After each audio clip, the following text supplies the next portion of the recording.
লিল্লাহে তাকবীর।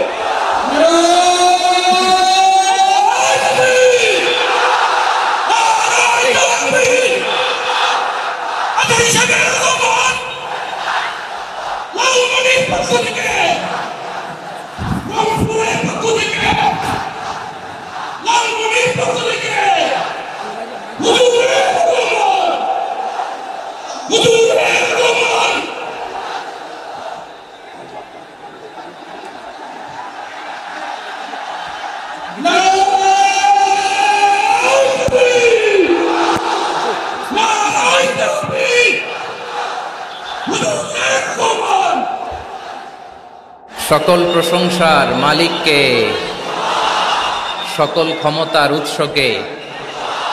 কেউ যেটা পারে না পারে কে, কেউ যেটা দেখে না দেখে কে, কেউ যেটা দেয় না দেয় কে। সে আল্লাহ রাব্বুল ইজ্জা ওয়াল জালালের দরবারে আমরা শুকর গুজার হচ্ছি। আমরা সবাই আওয়াজ করে পড়ে নিচ্ছি কালিমাতুশ শুকর, আলহামদুলিল্লাহ। গলা ছেড়ে দিয়ে আওয়াজ করে, প্রিয় লালমনিরহাটের ভাইয়ের আওয়াজ করে সবাই পড়ুন, রব্বানা লাকাল হামদ হামদান কাসীরান তাইয়িবান মুবারাকান ফীহি ইয়া রাব্বি লাকাল হামদু কামা ইয়ানবাগি লিজালালি ওয়াজহিকা ওয়া আযীমি সুলতানিকা। লাকাল হামদু বিল ঈমান, লাকাল হামদু বিল ইসলাম, লাকাল হামদু বিল কুরআন। আমরা আল্লাহ রাব্বুল ইজ্জা ওয়াল জালালের দরবারে শুকরিয়া জ্ঞাপনের পাশাপাশি আজকের এই প্রোগ্রামের ইন্তেজামিয়া কমিটি, ইসলামিক সোসাইটি লালমনিরহাটকে অন্তরের অন্তঃস্থল থেকে ধন্যবাদ জানাতে চাই, শুভেচ্ছা জানাতে চাই। যারা দীর্ঘদিন টানা পরিশ্রম শেষে আজকে লালমনিরহাট জেলায়, যেটা আমার বেসিকলি রংপুর বিভাগের প্রোগ্রাম ছিল, এই ঐতিহাসিক প্রোগ্রামের আয়োজন তারা করেছে, আলহামদুলিল্লাহ। আজকের প্রোগ্রামে সম্মানিত সভাপতি, প্রধান অতিথি, বিশেষ অতিথি, মঞ্চে উপবিষ্ট আপনাদের অত্র এলাকার মা ও মাটির সন্তানেরা, নেতৃবৃন্দ, কমিউনিটি লিডার্স, লালমনিরহাট জেলার সম্মানিত ব্যবসায়ী ভাইয়েরা, চাকরিজীবী ভাইয়েরা, ছাত্র ভাইয়েরা, ভলান্টিয়ার্স ভাইয়েরা এবং লালমনিরহাট জেলা স্টেডিয়ামে অবস্থানরত আমার মা এবং বোনেরা, আমি আপনাদের সবাইকে অন্তরের অন্তঃস্থল থেকে শুভেচ্ছা জানাতে চাই, ধন্যবাদ জানাতে চাই যে আপনারা এত চমৎকার একটি প্রোগ্রামের আয়োজন করেছেন। প্রিয় ভাইয়েরা, আপনারা জানেন যে আমি প্রতি বিভাগে একবার করে সফর করছি। তো সেই সুবাদে রংপুর বিভাগের প্রোগ্রামটা আমি লালমনিরহাটে দিয়েছি এবং আমি আশ্বস্ত হয়েছিলাম যে লালমনিরহাটের প্রোগ্রাম খুবই গুছালো হবে, সুষ্ঠু হবে, শান্ত হবে। সেটার নমুনা আলামত আমি দেখতে পাচ্ছি, আলহামদুলিল্লাহ। সবাই খুবই সুশৃঙ্খল, লক্ষ লক্ষ তাওহীদি জনতা, পেছনে অনেকে জায়গা পায় নাই কিন্তু কোনো আওয়াজ নাই, সবাই দাঁড়িয়ে আছে। এলইডি স্ক্রিন আছে, আপনারা স্ক্রিনে দেখতে পাচ্ছেন, আলহামদুলিল্লাহ। আমি সবাইকে দেখতে পাচ্ছি, মাশাআল্লাহ মাশাআল্লাহ। শান্ত হয়ে আপনারা বসুন। অল্প কিছু সময় কথা বলার সুযোগ আমি পাবো, যেহেতু আমি হেলিকপ্টারে করে এসেছি। হেলিকপ্টারগুলোর আবার একটা পলিসি আছে, সানসেটের আগে, সূর্য ডোবার আগে তাদেরকে এয়ারপোর্টে আবার ল্যান্ড করতে হয়। তো এখানে 3:30টার মধ্যে আমাকে উঠে যেতে হবে। আমি যদি বারবার আপনাদেরকে থামাতে থাকি, শান্ত হতে বলি এবং এগুলোতেই যদি আমরা সময় নষ্ট করে ফেলি, তাহলে এই যে বিশাল মহাসমাবেশ, বিশাল আয়োজন, যেখানে 2-4টা আমি বার্তা দিতে চাই, এগুলো ব্যাহত হবে। লালমনিরহাটের ছেলেরা খুব ভদ্র, শান্তশিষ্ট। আসার পর থেকে আমাকে রিসিভ করা থেকে শুরু করে, স্টেজে আনা থেকে শুরু করে, এবং আলহামদুলিল্লাহ তরুণ জেনজি শ্রোতাদেরকে আমি দেখতে পাচ্ছি, তারা খুবই কোঅপারেটিভ। সহযোগিতা করার, কোঅপারেট করার, অ্যাসিস্ট করার মানসিকতা আমার ভাইদের আছে, আলহামদুলিল্লাহ আলহামদুলিল্লাহ। আমি চাইব আমরা একটু নীরব, নিস্তব্ধ পরিবেশ তৈরি করার একটু চেষ্টা করব। প্রচন্ড রোদ, আপনাদের যেমন কষ্ট হচ্ছে আমারও কষ্ট হচ্ছে। ওনারা বলেছিল স্টেজকে সরাবে, উপরে পর্দা দিবে। আমি বললাম দরকার নাই, যে যেই পরিস্থিতিতে আছি আমরা বসি, শান্ত হইতে হবে। এখানে আমি শান্ত হইতে বলবো, ভলান্টিয়ার্সরা মাইক নিয়ে শান্ত হইতে বলবে, আমাদের সম্মানিত উপস্থাপক উনি শান্ত হইতে বলবে। এগুলোর অপেক্ষায় না থেকে নিজ দায়িত্বে আমরা সবাই শান্ত থাকি, যাতে লালমনিরহাটের এই প্রোগ্রাম একটা ইতিহাস হয়ে থাকে বাংলাদেশে, ঠিক কিনা বলেন? যখন আমি সময় দিব, শাউট করতে বলবো, নয়েজ করতে বলবো, তখন নয়েজ করতে হবে আওয়াজ করে। আর যখন কথা বলবো তখন একেবারে চুপ থাকতে হবে, একেবারে চুপ। মাশাআল্লাহ, হ্যাঁ ঠিক আছে, একেবারে চুপচাপ থাকতে হবে। ধুলা উড়ানো যাবে না, সামনে আগানো যাবে না। নিজের সুবিধা নিরাপত্তা বুঝতে হবে। এটা কোনো রাজনৈতিক সমাবেশ না, এখানে লাফালাফি, চিৎকার চেঁচামেচি, হাত দেখানোর দরকার নেই। হাত দেখানোর পর্ব শেষ। এখানেও ঠান্ডা হয়ে গেছে, মাশাআল্লাহ। হ্যাঁ মাশাআল্লাহ, আমাদের ভলান্টিয়ার্স ভাইরা, আমাদের স্বেচ্ছাসেবক ভাইরা, আইন শৃঙ্খলা রক্ষাকারী ভাইরা অনেক চেষ্টা করতেছে, মাশাআল্লাহ, very good. I am very happy to C this scenario, মাশাআল্লাহ, আলহামদুলিল্লাহ। আমি একটু দেখতে চাই যে রংপুর বিভাগের কে কোন জেলা থেকে আপনারা এসেছেন। কুড়িগ্রাম থেকে কারা এসেছেন দেখি, কুড়িগ্রাম। মাশাআল্লাহ মাশাআল্লাহ। আচ্ছা, গাইবান্ধা জেলার কে আসছেন? গাইবান্ধা, মাশাআল্লাহ। ঠাকুরগাঁও অনেকে আসছেন। দিনাজপুর জেলা থেকে, মাশাআল্লাহ। নীলফামারী, ঠিক আছে, ফি আমানিল্লাহ। পঞ্চগড় অনেক আসছে। রংপুর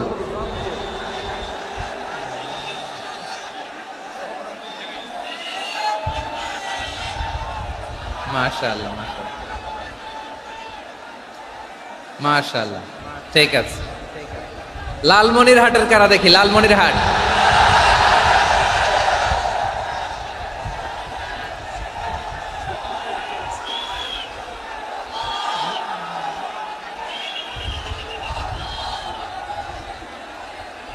মাশাআল্লাহ মাশাআল্লাহ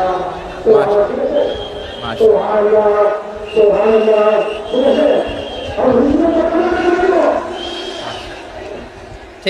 ঠিক আছে। আচ্ছা, এই রংপুর বিভাগের বাইরে থেকে অন্য জেলার কারা কারা আসছেন দেখি। তাও আছে অনেকে, মাশাআল্লাহ, ঠিক আছে। আজকের প্রোগ্রামে উপস্থিত আছেন প্রধান অতিথি হিসেবে অধ্যক্ষ আসাদুল হাবিব দুলু ভাই, সাংগঠনিক সম্পাদক বিএনপি, জাতীয় নির্বাহী কমিটির সভাপতি, জেলা বিএনপি লালমনিরহাট। বিশেষ অতিথি হিসেবে আমাদের অনেক ভাইরা এসছেন, সবাইকে শুকরিয়া জানাই। সভাপতিত্ব করছেন জনাব আব্দুল হাকিম। আইন শৃঙ্খলা বাহিনী, প্রশাসন, ভলান্টিয়ার্স, শুনেছি আমি প্রায় ৫,০০০ ভলান্টিয়ার্স আপনারা নিয়োগ দিয়েছেন, আলহামদুলিল্লাহ। অনেক গোছালো প্রোগ্রাম। আমার প্রাণ ঢালা ভালোবাসা জানবেন, আমার হৃদয়ের গহীন থেকে ভালোবাসা নেবেন, শুভেচ্ছা জানবেন সবাই। ঠিক আছে। প্রিয় ভাইরা, আমরা আর কাল বিলম্ব না করে মূল আলোচনায় চলে যেতে চাই। আজকে যে টপিকের উপর আমি কথা বলবো, টপিকটা হচ্ছে peaceful coexistence and communal harmony, শান্তিপূর্ণ সহাবস্থান এবং সাম্প্রদায়িক সম্প্রীতি। আমাদের বাংলাদেশে সাম্প্রদায়িক সম্প্রীতি আছে না নাই? আবহমান কাল থেকে আমরা মুসলিম, হিন্দু, বৌদ্ধ, খ্রিস্টান, পাহাড়ি, নৃগোষ্ঠী মিলেমিশে একাকার, আমরা সবাই মিলে বাংলাদেশ। আওয়াজ করে বলেন ঠিক কিনা? আমাদের পারস্পরিক সম্প্রীতি, ভালোবাসা, সৌহার্দ্যপূর্ণ আচরণ, বোঝাপড়া, এটা বেশ মজবুত। তবে মাঝে মাঝে আমাদের এই সম্প্রীতির ভেতরে অনেকে ফাটল ধরাতে চায়। আমরা যে সুখে আছি, শান্তিতে আছি, এটা অনেকের ভালো লাগে না, ঠিক কিনা বলেন? আমাদের মধ্যে সাম্প্রদায়িক সম্প্রীতি, সৌহার্দ্যপূর্ণ আচরণ, ভালোবাসা, এটা আবহমান কাল ধরে আছে। তার প্রমাণ, আমরা তাফসিরুল মাহফিলের আয়োজন করলে আমাদের হিন্দু ভাইরা ডিস্টার্ব করে না, ঠিক কিনা? এবং আমি যদি বলি হাত তোলেন, হিন্দু ধর্মের কারা কারা এসেছেন, কত শত কত হাজার যে হাত উঠবে, আপনি অবাক হয়ে যাবেন। আমি চাচ্ছি না হাত উঠাতে। খুলনাতে সর্বশেষ যে আমি প্রোগ্রাম করে গেলাম, সেখানে কয়েকশ হিন্দু ভাই আসছে আমাদের আলোচনা শুনতে, আলহামদুলিল্লাহ। অনেক বৌদ্ধরা আসে, অনেক খ্রিস্টানরা আসে। এবার সফরেও অনেক হিন্দু ভাইরা আমার সাথে দেখা করেছে, তারা বলেছে হুজুর আমরা আপনার আলোচনা শুনি। আলহামদুলিল্লাহ বলেন। So it's our responsibility to present our religion to our non-Muslim brothers and sisters. আমাদের অমুসলিম ভাই বোনদের কাছে ইসলামের সৌন্দর্য তুলে ধরা এটা আমাদের দায়িত্ব। We all are the ambassador of Islam. আমরা প্রত্যেকে দায়িত্বশীল, আমরা প্রত্যেকে এক একজন ইসলামের অ্যাম্বাসেডর। আলহামদুলিল্লাহ বলেন। এজন্য এমন ভাবে দ্য বিউটি অফ ইসলাম, ইসলামের সৌন্দর্য আমাদেরকে ফুটিয়ে তুলতে হবে যাতে করে নন মুসলিমরা শাহাদা পড়ে কালিমা পড়ে মুসলমান হয়ে যায়। অনেক নন মুসলিম ভাই বোন আমাদের হাতে শাহাদা পড়ে কালিমা পড়ে মুসলমান হয়েছে অনেক।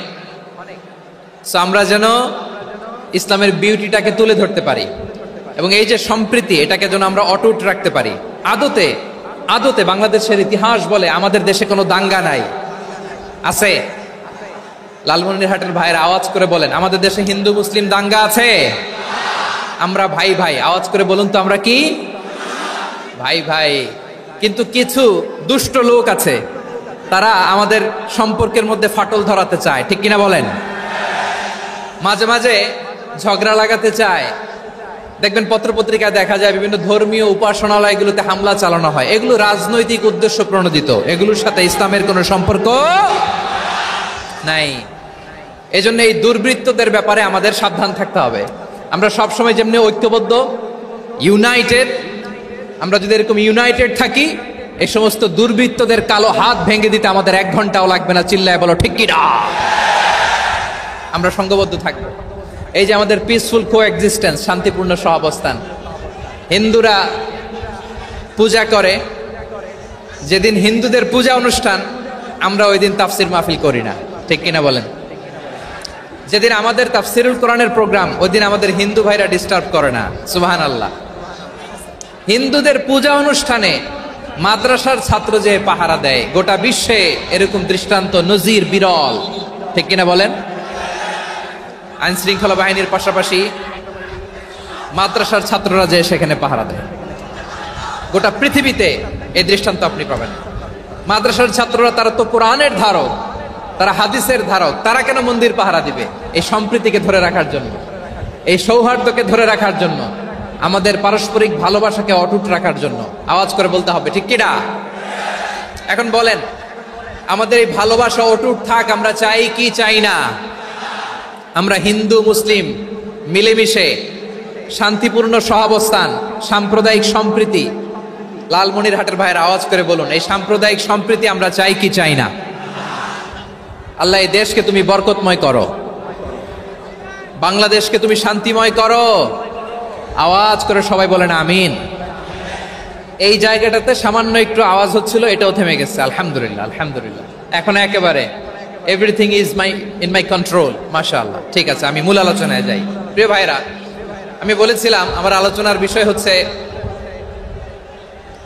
শান্তিপূর্ণ সহাবস্থান, সাম্প্রদায়িক সম্প্রীতি। আমরা দেখব ইসলাম আমাদেরকে কি কি দিক নির্দেশনা দেয়।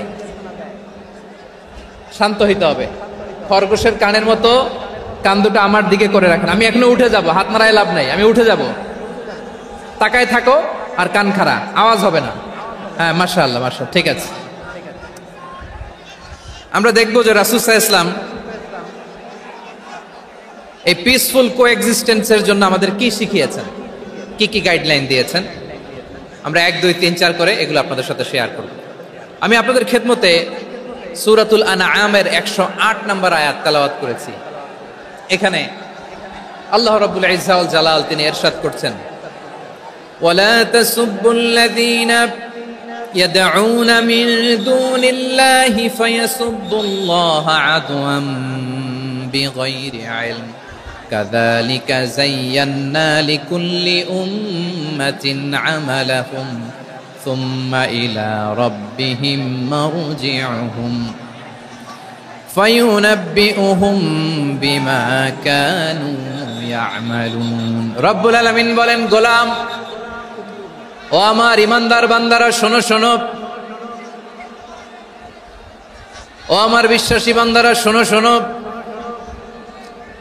লা তাসুবুল্লাযীনা ইয়াদউনা মিন দুনিল্লাহ ফায়াসুবুল্লাহা আদওয়াম বিগাইরি ইলম।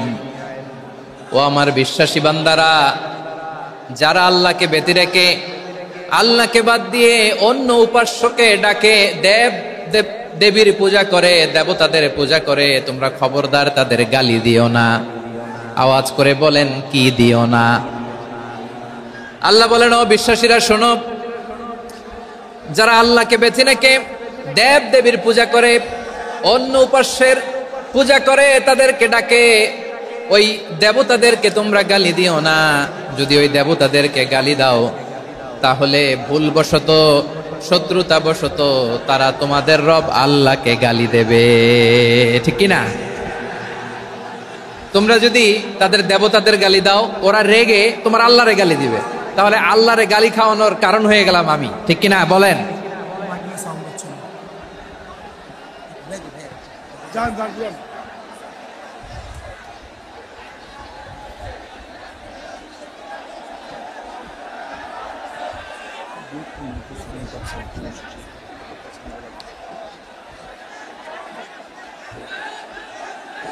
সম্মানিত ভাইয়েরা, এত বিশাল প্রোগ্রাম, মাইকের একটা সেটআপ থাকে, তারগুলো অনেক সময় নড়ে যায়, ধাক্কা ধাক্কিতে ডিসপ্লেস হয়, একটু ঝামেলা হবে।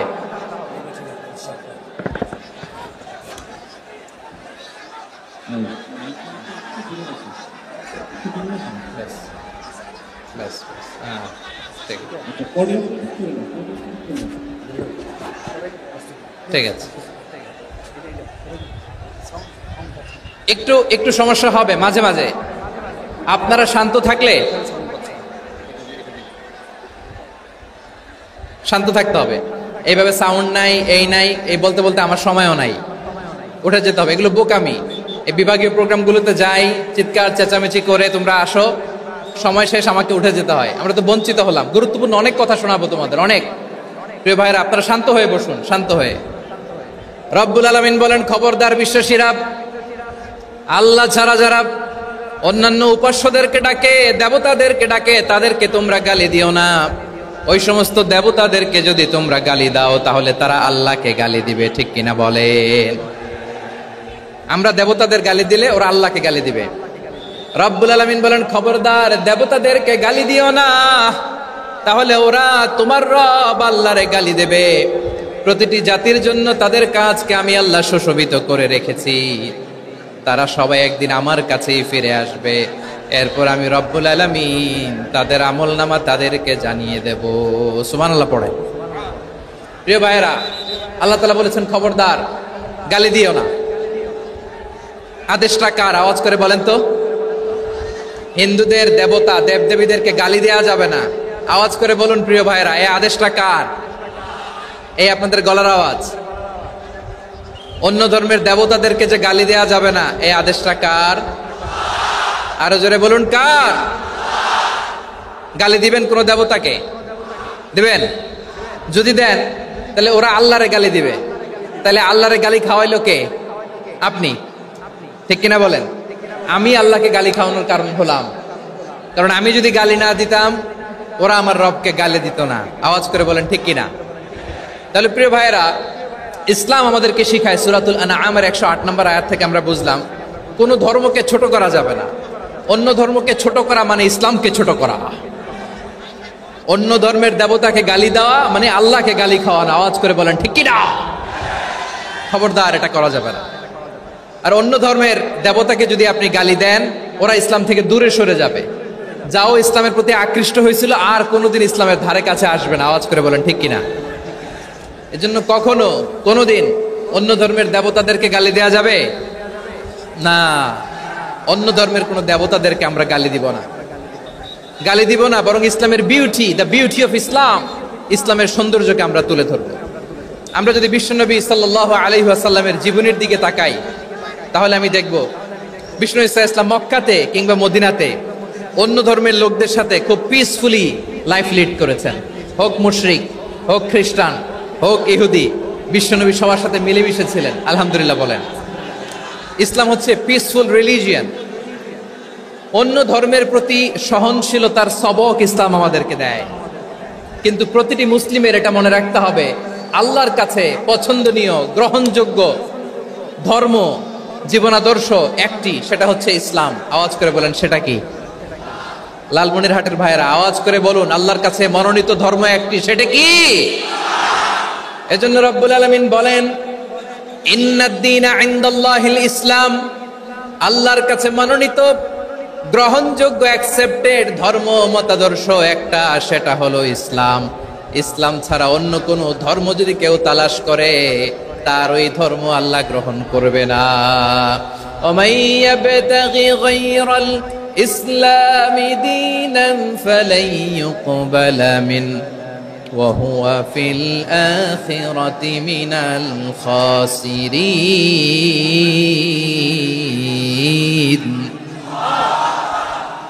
Whoever seek anything except Islam, that won't be accepted from him, and he will be loser in the day of judgment. কিয়ামতের দিন ইসলাম ছাড়া কেউ যদি অন্য কোন ধর্ম তালাশ করেছে দুনিয়াতে, তার এই মতাদর্শ গ্রহণ করা হবে না, and he will be loser, সে হবে লুজার, ক্ষতিগ্রস্ত। হাই হাই কোম্পানির ম্যানেজার, ওর আমও শেষ, সালাও শেষ। আওয়াজ করে বলেন ঠিক কি না? এজন্য ইসলাম পেয়ে আমরা খুশি না বেজার? প্রত্যেক নামাজ শেষে আমরা আল্লাহরে বলি, আল্লাহ রাদিতু বিল্লাহি রাব্বা ওয়া বিল ইসলামি দীনা ওয়া বি মুহাম্মাদিন নাবিয়ান ওয়া রাসূলা। ও আল্লাহ, তোমারে রব হিসেবে পেয়ে আমরা খুশি। ও আল্লাহ, ইসলামকে ধর্ম হিসেবে পেয়ে আমরা খুশি। বিশ্ব নবীকে আমাদের রাসূল পেয়ে আমরা খুশি। ঠিক কিনা বলেন? ইসলাম ছাড়া অন্য কোনো ধর্ম আমরা গ্রহণ করব না। ঠিক কিনা বলেন? আল্লাহর কাছে অ্যাকসেপ্টেড রিলিজিয়ান একটা, সেটা ইসলাম। তো বিশ্বনবী সাল্লাল্লাহু আলাইহি ওয়াসাল্লাম মক্কাতে কিংবা মদিনাতে খুব পিসফুলি এক্সিস্ট করেছেন, যে কোনো ধর্মের সাথে মিলেমিশে চলেছেন। তার প্রমাণ আমরা যদি রাসূল সাল্লাল্লাহু আলাইহি ওয়াসাল্লামের বায়োগ্রাফির দিকে তাকাই, তাহলে দেখব তিনি মুশরিকদের সাথে পিস ট্রিটি করেছেন, শান্তি চুক্তি, পিস ট্রিটি, পিস এগ্রিমেন্ট। আপনারা হুদাইবিয়ার সন্ধির নাম শুনেছেন? আমার লালমনিরহাটের কলিজার টুকরা ভাইয়েরা, হুদাইবিয়ার সন্ধির নাম আপনারা শোনেন নাই? 6ষ্ঠ হিজরিতে বিষ্ণু ঈসা ইসলাম মুশরিকদের সাথে এই ট্রিটি করেছেন, চুক্তি। কাদের সাথে? মুশরিকদের সাথে। আমরা তো মুসলমান বসতে পারি না, আমরা দুই মুসলিম ভাই একসাথে বসে চা খেতে পারি না, গল্প করতে পারি না। বিষ্ণু ঈসা ইসলাম মুশরিকদের সাথে ট্রিটি করেছেন, হুদাইবিয়ার সন্ধি। এই সন্ধির আগে মক্কা থেকে কেউ মদিনায় যেতে পারে না, মদিনা থেকে কেউ মক্কায় যেতে পারে না। কিন্তু এই সন্ধির পরে ট্রাফিক স্বাভাবিক হয়ে গেল। মক্কার লোকেরা মদিনায় আসতে পারে, মদিনার লোকেরা মক্কায় আসতে পারে। এটাকে বলে সুলহে Hudaybiyyah, the peace agreement of Hudaybiyyah, শান্তি চুক্তি। আমরা পৃথিবীতে এখন অনেক শান্তি চুক্তির নাম শুনি, এগুলো সব the piece treaty of Hudaibiya থেকে কপি করা। আল্লাহু আকবার। তাহলে বিশ্বনবী সাল্লাল্লাহু আলাইহি সাল্লাম তিনি যে শান্তিপূর্ণ সহাবস্থানে বিশ্বাসী ছিলেন, মুসলমানেরা যে অন্য ধর্মের প্রতি সহনশীল, তার প্রমাণ হচ্ছে এই পিস ট্রিটি। শুধু তাই নয়, মাইকের সাউন্ডটা একটু বাড়াই দিতে হবে, খুব দুর্বল, একটু মজবুত করতে হবে, আর একটু ক্লিন করতে হবে, আর সবগুলা জায়গায় সাউন্ড যাচ্ছে কিনা একটু ক্রস চেক করতে হবে। হ্যাঁ, পাবেন দিচ্ছে। Mic operator is trying his level best, দিচ্ছে। মাইক অপারেটর যিনি আছেন, প্রতিটি জায়গায় প্রতিটি সাউন্ড বক্সে যেন আওয়াজ পাওয়া যায়, একটু ক্রস চেক করেন, সাউন্ডটাকে একটু স্ট্রং করে দেন। হ্যাঁ, ঠিক আছে, মাশাআল্লাহ। এদিকে তাকান, এদিকে। মক্কার পার্ট গেল, পিস এগ্রিমেন্ট করলেন, শান্তি চুক্তি। বিষ্ণু ঈসা ইসলাম মদিনায় যে কি করলেন? মদিনায় যে বিষ্ণু ঈসা ইসলাম মদিনা চার্টার করলেন, মদিনা সনদ, সাহিফাতুল মদিনা, এটার বলে মদিনা চার্টার। যে ওয়েস্টে, ইউরোপে, আমেরিকাতে তারা অনেক চার্টার করে, এই সব চার্টার মদিনা চার্টার থেকে কপি করা। আওয়াজ করে পড়েন সুবহানাল্লাহ। বিষ্ণু ঈসা ইসলাম মদিনায় গেলেন, মদিনাতে মুসলিম, মুশরিক, ইহুদি, এই তিন ধর্মের লোক মিলে সব স্টেক হোল্ডার যারা আছে সবাইকে নিয়ে বিষ্ণু ঈসা ইসলাম মদিনা চার্টার করলেন, মদিনা সনদ। পড়েন সুবহানাল্লাহ। শুধু তাই নয়, মক্কাতে বিশ্বনবী পিস এগ্রিমেন্ট করলেন, শান্তি চুক্তি মুশরিকদের সাথে। মদিনাতে যে বিশ্বনবী মদিনা চার্টার করলেন, মদিনা সনদ করলেন ইহুদিদের সাথে। আবার মদিনাতে বিশ্বনবী ইহুদিদের সাথে পিস ডায়ালগ করলেন, ইন্টারফেথ ডায়ালগ করলেন, আন্তধর্মীয় সংলাপ করলেন, যেই সংলাপের মূল ভিত্তি ছিল তাওহীদ। মূল ভিত্তি ছিল কি? তাওহীদ। বিশ্বনবী ইহুদিদেরকে ডাকলেন, আহ্বান করলেন, কুল ইয়া আহলাল কিতাবি তাআলাউ ইলা কালিমাতিন সাওয়াইন বাইনানা ওয়া বাইনাকুম আল্লা না'বুদা ইল্লাল্লাহ ولا نشرك به شيئا ولا يتخذ بعضنا بعضا أربابا من دون الله فإن تولوا فقولوا اشهدوا بأننا مسلمون سبحان الله পড়েন। বিশ্বনবী মদিনার ইহুদিদের ডেকে বললেন, ও ইহুদিরা শোনো শোনো,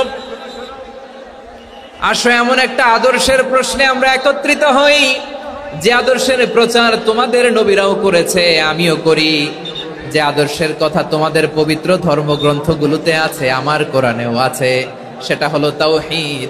আমরা এক আল্লাহ ছাড়া কারো ইবাদত করব না, আল্লাহর সাথে কাউরে শরীক করব না, আল্লাহ ছাড়া কাউরে রব মানব না। পড়েন সুবহানাল্লাহ।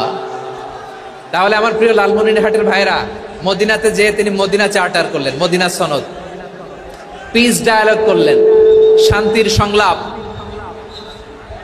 ইন্টারফেথ ডায়ালগ করলেন, আন্তধর্মীয় সংলাপ, যার ভিত্তি ছিল তাওহীদ। সুবহানাল্লাহ পড়েন।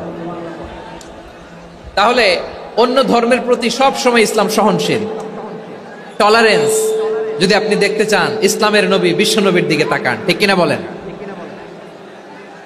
আমরা তো সংখ্যালঘুদের রাইটস প্রোটেক্ট করার জন্য কত আইন বানাই, কত বৈঠক করি, কত সংবাদ সম্মেলন করি। বিষ্ণু সাল্লাল্লাহু আলাইহি ওয়াসাল্লাম সংখ্যালঘুদের রাইটসের ব্যাপারে, অধিকারের ব্যাপারে যে কথা বলেছেন, শুনলে আপনি অবাক হয়ে যাবেন। বিশ্বনবী বলেন, আলা মান যালামা মুআহাদান আও ইনতাকাসাহু আও কাল্লাফাহু ফাওকা তাআতিহি আও কাল্লাফাহু ফাওকা তাকাতিহি আও আখাযা মিনহু শাইআন বিগাইরি তিবি নাফসিন ওয়া আনা হাজিজুহু ইয়াউমাল কিয়ামা। খবরদার, জেনে রেখো, কেউ যদি কোনো সংখ্যালঘুর উপরে অত্যাচার করে, কোনো সংখ্যালঘুর প্রাপ্য থেকে যদি কেউ কাউকে ঠকায়, সংখ্যালঘুর উপর যদি কেউ কষ্ট দেয়, কোনো সংখ্যালঘুর সম্পদ যদি কেউ জোর করে কেড়ে নেয়, আমি কিয়ামতের দিন বিশ্বনবী ওই সংখ্যালঘুর পক্ষে আর ওই মুসলমানদের বিপক্ষে বাদী হয়ে দাঁড়াবো। সুবহানাল্লাহ বলতে পারলেন না? আল্লাহু আকবার। আপনি নামাজি, আপনি মুসল্লি, আপনি হাজী সাহেব, তাহাজ্জুদ পড়তে পড়তে কপালে দাগ ফেলে দিছেন, আপনার প্রতিবেশী হিন্দু, ভাবছেন আমার তো পাওয়ার আছে, ওর জমিটা দখল করি। বিশ্বনবী বলেন, কিয়ামতের দিন ওই হিন্দুর পক্ষে তোর বিরুদ্ধে আমি বাদী হয়ে দাঁড়াবো। পৃথিবীর কোন ধর্মে এরকম স্টেটমেন্ট পাবেন? পাবেন? আপনি ভাবছেন আপনি নামাজ পড়লে হাজী সাহেব কপালে দাগ ফেলায় দিলে আপনি সেলসালায় জান্নাতে চলে যাবেন না? খবরদার। বিশ্বনবী বলেন, কোন সংখ্যালঘুর উপর যদি কেউ আক্রমণ করে, তার প্রাপ্য তাকে না দিয়ে যদি তাকে ঠকায়, তার উপর জুলুম করে, তার সম্পদ যদি কেড়ে নেয়, আমি নবী, তুমি মুসলিম হইতে পারো, মুসল্লি হইতে পারো, তার পক্ষে তোমার বিপক্ষে আল্লাহর দরবারে বাদী হয়ে দাঁড়াবো। আচ্ছা লালমনিরহাটের ভাইরা, কথা বুঝতে পারলে আওয়াজ করে উত্তর দেন। বিশ্বনবী যদি কারো বিপক্ষে দাঁড়ায় কিয়ামতের দিন, আই রিপিট, আমি আবারও বলছি, বিশ্বনবী যদি কিয়ামতের দিন কারো বিপক্ষে দাঁড়ায়, ও তো সেলসালায়া জান্নাতি, তাই না? জান্নাতি না? যে নবীর সুপারিশ ছাড়া জান্নাতের গেটও দেখা যাবে না, ওই নবী যদি বলে তোর বিপক্ষে আমি বাদী হয়ে দাঁড়াবো, ওই জান্নাতে আর ঢোকার কোনো সুযোগ আমাদের থাকবে? এখানেই শেষ না আমার প্রিয় লালমনিরহাটের ভাইয়েরা, এখানেই শেষ নয়। বিশ্বনবী বলেন, মান কাতালা মুআহাদান, বুখারীর বর্ণনা, মান কাতালা মুআহাদান লাম ইয়ারাহ রাইহাতাল জান্নাহ। কেউ যদি, কোন মুসলিম যদি অন্যায়ভাবে কোন সংখ্যালঘুকে হত্যা করে, কোন হিন্দুকে হত্যা করে, কোন বৌদ্ধরে হত্যা করে, অন্যায়ভাবে কোন মুসলিম যদি কোন সংখ্যালঘুরে হত্যা করে, জান্নাতে যাওয়া তো দূরের কথা, ওই মুসলিম জান্নাতের ঘ্রাণও পাবে না। সেই বুখারীর বর্ণনা, মান কাতালা মুআহাদান লাম ইয়ারাহ রাইহাতাল জান্নাহ ওয়া ইন্না রিহাহা লা ইউজাদু মিন মাসিরাতি 40 আমা, যে জান্নাতের ঘ্রাণ 40 বছর দূরের রাস্তা থেকেই পাওয়া যায়। সুবহানাল্লাহ পড়েন। প্রিয় ভাইরা, এখান থেকে জান্নাতে পৌঁছতে লাগবে 40 বছর। এত দূর, কত বছর? সবাই বলেন কত বছর? এখান থেকে জান্নাতে পৌঁছতে লাগবে 40 বছর। এত দূরে থাকতেই জান্নাতের ঘ্রাণ আপনার নাকে এসে ধাক্কা মারবে। বিশ্বনবী বলেন, যে ব্যক্তি কোন সংখ্যালঘুকে হত্যা করে জান্নাতের ঘ্রাণ তো পাবেই, জান্নাতে তো ঢুকতে পারবেই না, জান্নাতের ঘ্রাণও তার নাকে লাগবে না। পড়েন নাউযুবিল্লাহ। তাহলে সংখ্যালঘুদের ব্যাপারে ইসলামে অধিকার দেয়া আছে না নাই? লালমনিরহাটের ভাইয়ের আওয়াজ করে বলেন, আমার সংখ্যালঘু হিন্দু ভাইদের রাইটস, অধিকার আমাদের ইসলামে প্রোটেক্টেড আছে না নাই? এখানেই শেষ না। বিষ্ণু ইসলাম আপনার অমুসলিম প্রতিবেশীর সাথে ভালো আচরণ করতে বলেছে। আমাদের হয় না এটা মুসলিম পাড়া, ওটা বৌদ্ধ পাড়া, হয় না? অনেক সময় হয় না এটা আমাদের মুসলিম পাড়া, ওইটা হিন্দু পাড়া, এরকম আছে না নাই? লালমনিরহাটে নাই না? আছে? হিন্দু যদি আপনার প্রতিবেশী হয় কি করবেন? ওরে কষ্ট দিবেন নাকি? কেন? ও তো হিন্দু, ও তো আমার আল্লাহরে ডাকে না, ওরে কষ্ট দিলে জায়েজ হবে না? খবরদার। বিষ্ণু ইসলাম বলেন, মান কানা ইউমিনু বিল্লাহ ওয়াল ইয়াউমিল আখির ফালিউকরিম জারাহ, যে আল্লাহ বিশ্বাস করে আর আখিরাতে বিশ্বাস করে সেজন্য প্রতিবেশীর সাথে ভালো আচরণ করে। সুবহানাল্লাহ। কলিজা জুড়ায় যায় না আমার নবীর কথাগুলো শুনলে? যে আল্লাহ বিশ্বাস করে, যে আখিরাতে বিশ্বাস করে সেজন্য প্রতিবেশীর সাথে ভালো আচরণ করে। এখানে বলছে মুসলিম প্রতিবেশী বলছে, নামাজি প্রতিবেশী বলছে, আল্লাহওয়ালা প্রতিবেশী বলছে না। প্রতিবেশী আস্তিক হোক নাস্তিক হোক, প্রতিবেশী মুমিন হোক মুশরিক হোক, প্রতিবেশী হইলেই তার সাথে ভালো আচরণের দরকার আছে না নাই? আমার প্রিয় লালমনিরহাটের ভাইয়েরা, বিষ্ণু ইসলাম ওনার ইহুদি প্রতিবেশীদের দেখাশোনা করতেন। আওয়াজ না শোনা যাক, আমারও তো দেখা যায়, আমারও তো দেখা যায়। তাকায় থাকেন, তাকায় থাকলে সওয়াব হবে। কোরআনের কথা যেখান থেকে হয় এদিকে তাকায় থাকলেই বরকত। তাকায় থাকেন। জি জি, মাইক, আমি তার মাইক ঠিক করতে আসি না এদিকে, এই মাইক ঠিক করব, ওই মাইক ঠিক করব, ওদিকে পাইলট বলবে হুজুর চলে আসেন। জি বসুন, বসুন, মাশাআল্লাহ। হ্যাঁ, খুব শান্ত, ঠিক আছে। পুলিশ ভাইরা না খেয়ে দিনরাত আপনারা যাতে সুশৃঙ্খল একটা প্রোগ্রাম উপহার পান এটাই চেষ্টা করতেছে, আপনাদেরকে কষ্ট দিতে আসে নাই। একটু একটু সহযোগিতা করেন। জি মাশাআল্লাহ। হ্যাঁ, ঠিক আছে। আমার প্রিয় ভাইরা, প্রতিবেশী আস্তিক হোক নাস্তিক হোক, মুসলিম হোক হিন্দু হোক, তার সাথে ভালো আচরণ করতে হবে। বিষ্ণু ইসলাম ওনার ইহুদি প্রতিবেশীর বাসায় যেতেন। কোন প্রতিবেশী? ইহুদি। আওয়াজ করে বলেন কোন প্রতিবেশী? ইহুদি। এক ইহুদি কিশোর বিষ্ণু ইসলামের খেদমত করতে, ইহুদি ছেলে আমার নবীর খেদমত করতো, তারা ছিল নবীর প্রতিবেশী। তো অনেকদিন হয় ইহুদি ছেলেটা আসে না। বিষ্ণুনবী খোঁজ দিলেন, ঘটনা কি? একটা ইহুদি ছেলে না আমার খেদমতে আসতো, ছেলেটা কই? খোঁজ নিয়ে জানলেন ছেলেটা অসুস্থ। বিষ্ণু ইসলাম ওই ইহুদির বাড়িতে চলে গেলেন ওই ছেলেটাকে দেখা করার জন্য, ভিজিট করার জন্য। সুবহানাল্লাহ পড়বেন না? গেলেন, যে দেখে ইহুদি ছেলেটা মুমূর্ষ, জান জান যায় যায় ভাব, বিছানায় পড়ে আছে, তার বাবা দাঁড়ানো। বিশ্বনবী তার মাথার পাশে বসলেন, মাথায় হাত বুলিয়ে দিলেন, আর ছেলেটাকে বললেন আসলিম, হে ইহুদি ছেলে আসলিম, ইসলাম ধর্ম গ্রহণ করো। তো ছোট্ট ছেলে ভাবে আমরা ইহুদি, এখন ইসলাম ধর্ম গ্রহণ করলে আব্বা যদি বকা দেয়, ফানাযারা ইলা ওয়াজহি আবি, ছেলেটা তার বাবার চেহারার দিকে তাকালো, দেখি আব্বা কি কয়। আব্বা যদি বলে তাইলে ইসলাম ধর্ম গ্রহণ করবে। ইহুদি ছেলেটা তার বাবার দিকে যখন তাকালো, ওর বাবা বলে আতি আবুল কাসিম, আবুল কাসিম যা বলে তাই করো। আবুল কাসিম হচ্ছে বিষ্ণু ইসলামের একটা কুনিয়াত, উপনাম। আমার রাসূলের বড় ছেলের নাম ছিল কাসেম। যেমন দেখবেন আমাদের এলাকায় কারো ছেলের বড় ছেলের নাম যদি হয় আব্দুল্লাহ, এরা আব্দুল্লাহর বাপ বলে ডাকে। কারো বড় মেয়ের নাম যদি হয় ফাতেমা, এরা কি ডাকে? ফাতেমার বাপ বলে না? তো বিষ্ণু ইসলামের বড় ছেলের নাম ছিল কাসেম। ইহুদি বাবা বলল আতি আবুল কাসেম, আবুল কাসেম যা বলে তাই শোনো, মানে মোহাম্মদ যা বলে তাই শোনো। এই কথা শুনে ছেলে সাহস পাইছে, ছেলে আবার পড়তে আরম্ভ করলো, আশহাদু আল্লাহ ইলাহা ইল্লাল্লাহ ওয়া আশহাদু আন্না মুহাম্মাদার রাসূলুল্লাহ। পড়েন আল্লাহু আকবার। বিশ্বনবীর আহ্বান শুনে ওই আহ্বানে সাড়া দিয়ে ইহুদি ছেলে শাহাদা পড়ে মুসলমান হয়ে গেল। তার হৃদয়টারে ঈমানের নূর দিয়ে আলোকিত করে দিল কে? প্রিয় ভাইরা, এবার রাসূল সাল্লাল্লাহু আলাইহি ওয়াসাল্লাম বের হয়ে আসলেন ঘর থেকে আর বললেন, আলহামদুলিল্লাহিল্লাযী আনকাযাহু মিনান নার। প্রশংসা সে আল্লাহর, যে আল্লাহ জাহান্নামে চলে যাচ্ছিল প্রায় এমন একটা লোককে মুহূর্তের মধ্যে কালেমায়ে শাহাদাতের বদৌলতে জান্নাতি বানায় দিলেন। আওয়াজ করে পড়েন সুবহানাল্লাহ। এই হাদিস থেকে আমরা কি শিখলাম? What is the moral of the story? এক নম্বর স্টোরি হলো, প্রতিবেশী ইহুদি হোক হিন্দু হোক, যাবেন, সুসম্পর্ক রাখবেন, উপহার দিবেন, বিপদে পাশে দাঁড়াবেন, তাইলেই তো আপনাদের প্রতি, মুসলমানদের প্রতি তারা আকৃষ্ট হবে, ঠিক কিনা বলেন? আপনি যদি হিন্দুদের সাথে বৌদ্ধদের সাথে নাই মিশেন, নাস্তিকের কাছে নাই যান, তো ইসলামের সৌন্দর্যটা ওরা বুঝবে কেমনে? আমার অনেক হিন্দু পরিচিত ভাই আছে, ওরা আমাদের ইফতারির প্রোগ্রামে এসে একসাথে ইফতারি করে।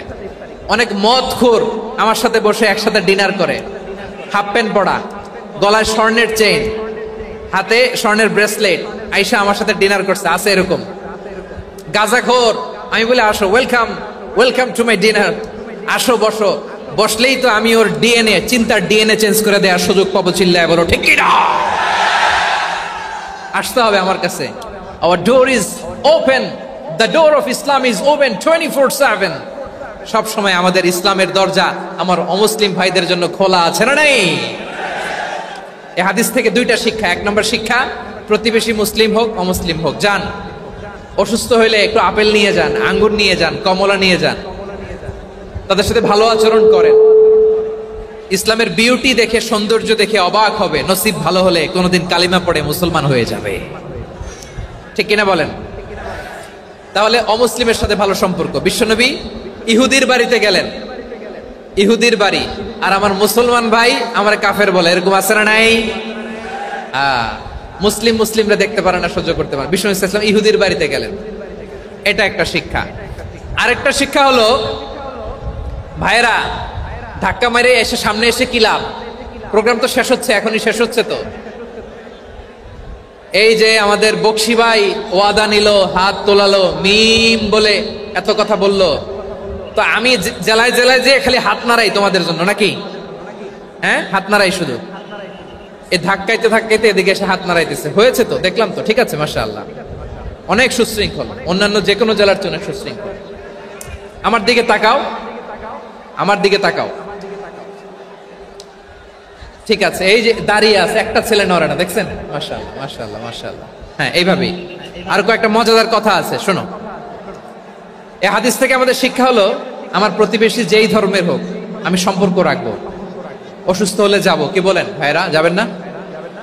যাবেন না আপনারা? আচ্ছা, 2 নম্বর শিক্ষা হলো, বিষ্ণু ঈসা ইসলামের খাদেম ছিল ইহুদি, এতদিন খেদমত করলো, একদিনও বিশ্বনবী ওরা কালিমার দাওয়াত দেয় নাই। কারণ কি? বিশ্বনবী একটা ভালো সময়ের অপেক্ষা করতেছিলেন, প্রপার টাইমিং। দাঈর কাজ হচ্ছে দাঈ ইলাল্লাহ, সে হচ্ছে সুযোগ সন্ধানী। দাঈ সুযোগ খোঁজে, কখন দাওয়া দিলে ব্যাটে বলে হবে, ঝোপ বুঝে কোপ মারে, ঠিক কিনা বলেন? বিষ্ণু ঈসা ইসলাম ভালো সময়ের অপেক্ষা করতেছিলেন, দেখি ভালো সময় আসুক আসুক আসুক আসুক। আস্তে আস্তে এমন সময় আসছে, ছেলে এবার মুমূর্ষ। অসুস্থ ব্যক্তির হৃদয় অত্যন্ত নরম থাকে। হসপিটালে যখন কেউ যায় তার হৃদয়টা বড্ড নরম থাকে, মৃত্যুর ভয়ে তার অন্তরটা নরম থাকে, ঠিক কিনা বলেন? এই প্রপার টাইমিং এর অপেক্ষা করতেছিলেন। যখনই টাইমিং পেয়েছেন, দাওয়াত দিলেন, পড়ো লা ইলাহা ইল্লাল্লাহ, সুবহানাল্লাহ পড়েন সবাই। তাহলে ইসলাম অমুসলিম প্রতিবেশীর সাথে ভালো আচরণ করতে বলে। ইসলাম অমুসলিম মাতা পিতার সাথেও ভালো আচরণ করতে বলে। মাতা পিতা যদি অমুসলিম হয়, তারা ফেলে দিতে পারবেন? পারবেন? পারবেন? আমার লালমনিরহাটের ভাইয়েরা, অনেক হিন্দু ছেলে আমাদের হাতে শাহাদা পড়ে মুসলিম হয়, কিন্তু ওর মা মুসলমান হয় নাই, বাবাও হয় নাই, এরকম আছে না নাই? তো ও হয়েছে মুসলিম, মা বাপ হিন্দু, এখন মা বাপ কি বাদ? হ্যাঁ, মা বাপ বাদ দেয়া যাবে? যেই মা আপনারে 9 মাস 8 মাস পেটে ধারণ করলো, আপনার মায়ের নার ছেঁড়া ধন, আপনি ওই মারে বাদ দিতে পারবেন? যে মায়ের বুকের তাজা দুধ খেয়ে আপনি আজকে বাড়ন্ত তাজা তরতাজা, ওই মারে বাদ দেয়া যাবে? মায়ের এক ধারে দুধের দাম, কাটিয়া গায়ের চাম, পাপুষ বানাইলেও ঋণের শোধ হবে না, এমন দরদি ভাবে কেউ হবে না আমার মাগো। মায়ের এক ধারে দুধের দাম, কাটিয়া গায়ের চাম, পাপুষ বানাইলেও ঋণের শোধ হবে না, এমন দরদি ভাবে কেউ হবে না আমার মাগো। ঠিক কিনা? মাকে তো বাদ দেয়া যায় না। وَقَضَى رَبُّكَ أَلَّا تَعْبُدُوا إِلَّا إِيَّاهُ وَبِالْوَالِدَيْنِ إِحْسَانًا। আল্লাহ বলে অবধারিত দুইটা ভার্ডিক তোমাদের জন্য, এক আল্লাহর ইবাদত করবা আর মা বাবার প্রতি ইহসান করবা। আদেশটা কার? মা বাবার প্রতি ইহসান করতে হবে। আমার মা হিন্দু হোক ভালো আচরণ করতে হবে, বৌদ্ধ হোক ভালো আচরণ করতে হবে। আমার যে সমস্ত হিন্দু ভাইয়েরা মুসলিম হয়েছে, তোমাদের মা বাবা এখনো মুসলমান হয় নাই, তাদের সাথে ভালো আচরণ করতে হবে। আপনাদের খেদমত নিজে করতে হবে অথবা খেদমতের ব্যবস্থা করাই দিতে হবে। মান্থলি যে খরচ লাগে এটা দিতে হবে। আরে তুমি এখন মুসলিম, তোমার মা বাবা হিন্দু, এখনই তো সুযোগ ইসলামের সৌন্দর্য দেখানোর। এখন মা বাবা যদি দেখে আরে এটা হিন্দু থাকতে তো বদমাইশ ছিল, বেয়াদব ছিল, কি এমন ধর্ম সে গ্রহণ করলো যেটা গ্রহণের সাথে সাথে সে পাল্টে গেল? কি এমন ধর্ম সে গ্রহণ করেছে যেটা তার জীবনকে আলোকিত করে দিয়েছে? নসিব ভালো হইলে তারাও কালিমা পড়ে মুসলমান হয়ে যাবে। বিষ্ণু ইসলামের স্ত্রীর নাম ছিল আয়েশা রাদিয়াল্লাহু তাআলা আনহা, আবু বকর রাদিয়াল্লাহু তাআলা আনহুর মেয়ে। আবু বকর রাদিয়াল্লাহু তাআলা আনহুর আরেক মেয়ের নাম হচ্ছে আসমা। কি নাম? দুজনই আবু বকর রাদিয়াল্লাহু তাআলা আনহুর মেয়ে, আসমা আর আয়েশা। নাম দুটা কেমন লাগে? আসমা নামটা কেমন লাগে? আয়েশা নামটা কেমন লাগে? সবার ভালো লাগে নাই? নাম দুটো আপনাদের ভালো লাগে? লালমনিরহাটে অনাগত যদি কন্যা সন্তান হয়, যদি মনে চায় আসমা রেখে দিতে পারবেন, যদি মনে চায় আয়েশা রেখে দিয়েন। দেশে বিদেশে এয়ারপোর্টে রাস্তাঘাটে শুধু বলে হুজুর একটা নাম দেন, আমার ছেলের একটা নাম দেন, মেয়ের একটা নাম দেন। তো আমার মনে আছে যশোরের 8 দিনের মাহফিলে আমি একটা দুইটা নাম দিয়েছিলাম। আজকে লালমনিরহাটের এই প্রোগ্রামে কন্যা সন্তান যদি হয় দুটা নাম দিলাম, আসমা কিংবা আয়েশা। ইনশাআল্লাহ পড়েন। দুজন বোন, এক মায়ের না, বাবা এক মা দুইজন। আয়েশা রাদিয়াল্লাহু তাআলা আনহার মায়ের নাম উম্মে রুমান, আর আসমা রাদিয়াল্লাহু তাআলা আনহার মায়ের নাম কুতাইলা বিনতে আব্দুল উজ্জা। আবু বকর রাদিয়াল্লাহু তাআলা আনহু 4টা বিয়ে করেছিলেন। তো একই ঘটনা ঘটেছে এই ফ্যামিলিতে। আসমা ইসলাম ধর্ম গ্রহণ করে মুসলিমা, কিন্তু তার মা কুতাইলা মুশরিকা। আই রিপিট, বোঝার জন্য আমি আবারও বলি, আসমা রাদিয়াল্লাহু তাআলা আনহা মুসলিমা, আর আসমার মা কুতাইলা, আওয়াজ করে বুঝে থাকলে বলেন, আসমার মা মুশরিকা। তার মানে মেয়ে মুসলিম, মা অমুসলিম। ভেজাল আছে না নাই? কিন্তু কুতাইলা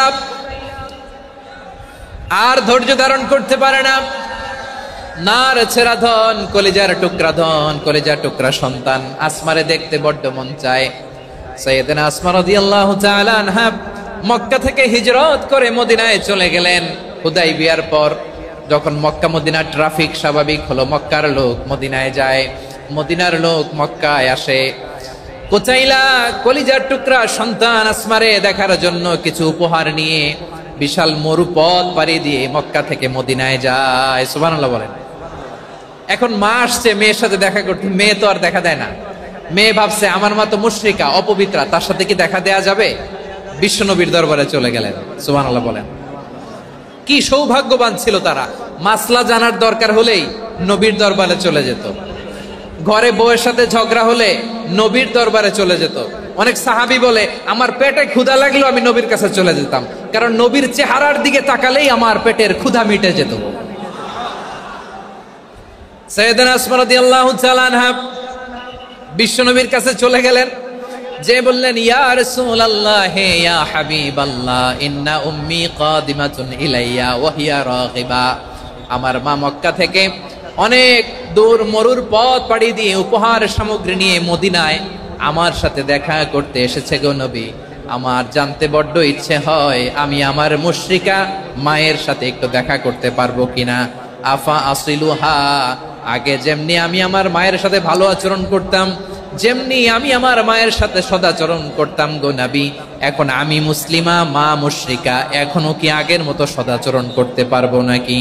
বিশ্বনবী বললেন নাম সিলিহা, হ্যাঁ রে আসমা, অবশ্যই অবশ্যই, আগে ঠিক যেমন তুমি তোমার মায়ের সাথে ভালো আচরণ করতে, এখনো তেমনি আগের মতো ভালো আচরণ করবা। আওয়াজ করে পড়েন সুবহানাল্লাহ। কি ইসলাম আমরা পেয়েছি! কত ব্রড মাইন্ডেড আমাদের ইসলাম, কত ওপেন মাইন্ডেড ইসলাম, কত ওপেন আপ করতে পারে, চিন্তা করতে পারেন। বিষ্ণু বললেন হ্যাঁ অবশ্যই, নাম সুলিহা, আগে যেমনি ভালো আচরণ করছো আসমা, এখন ওই রকমই করো, পারলে আরো বাড়াই করো। সুবহানাল্লাহ বলেন। তাহলে আমার যে হিন্দু ভাইয়েরা, হিন্দু বোনেরা, ইমানের বদৌলতে দৌলতে আপনি ধন্য হয়েছেন, আপনার আম্মা আব্বা এখনো মুসলমান হয় নাই, তাদের জন্য দোয়া করেন, তাদের জন্য দোয়া করেন, আল্লাহ যেন তাদেরকেও ইমানের দৌলত দান করে। আমরা সবাই পড়ি আমিন, আরো জোরে পড়েন আমিন। এখন বলেন, ইসলাম কি ন্যারো মাইন্ডেড রিলিজিয়ান না ব্রড মাইন্ডেড? লালমনিরহাটের যুবক ভাইরা আওয়াজ করো, ইসলাম কি ন্যারো মাইন্ডেড না ব্রড মাইন্ডেড? কতটা ব্রড মাইন্ডেড দেখেন। বিশ্বনবী সাল্লাল্লাহু আলাইহি সাল্লাম অমুসলিমরা যদি নবীকে উপহার দিত, ওই উপহারও বিশ্বনবী গ্রহণ করতেন। সুবহানাল্লাহ পড়েন। আপনার অমুসলিম বন্ধু যদি উপহার দেয়, সেটাও আপনি নিতে পারবেন, যেটা নেওয়া জায়েজ। কিন্তু আপনার বন্ধু যদি আপনার মদের বোতল দেয়, নিতে পারবেন? হ্যাঁ, মদের বোতল দিলে পারবেন না। আপনার বন্ধু যদি আপনার পর্ক দেয়, পর্ক, শুকরের গোশত মিশ্রিত কোনো খাবার, ওটা নিতে পারবেন না। হালাল যে কোনো জিনিস নিতে পারবেন। বিশ্বনবী সাল্লাল্লাহু আলাইহি ওয়াসাল্লাম অমুসলিমদের দেয়া হাদিয়া গ্রহণ করতেন। কেমন নবী ছিলেন! আমার নবীরে চিনে নেন, আমার নবীর অ্যাটিটিউড জেনে নেন। বিশ্বনবী সাল্লাল্লাহু আলাইহি ওয়াসাল্লাম যখন কোনো জনপদে যেতেন, 3টা অপশন নিয়ে যেতেন। প্রিয় ভাইয়ের আওয়াজ করে বলতে হবে, কোন জনপদে গেলে আমার নবীর অপশন থাকতো কয়টা? আমার মতো 3 আঙ্গুল উঁচু করে দেখান আর বলুন, আমার নবী কোন জনপদে গেলে কয়টা অপশন নিয়ে যেতেন? 1 নাম্বার অপশন আসলিম তাসলাম। নতুন এলাকায় গেলে বলতেন আসলিম তাসলাম, ইসলাম ধর্ম গ্রহণ করো, শান্তিতে থাকবা, আমার ভাই হয়ে যাবে, আমরা ভাই ভাই, ইসলাম মানো, আমরা ভাই ভাই। অপশন নাম্বার কত? 1।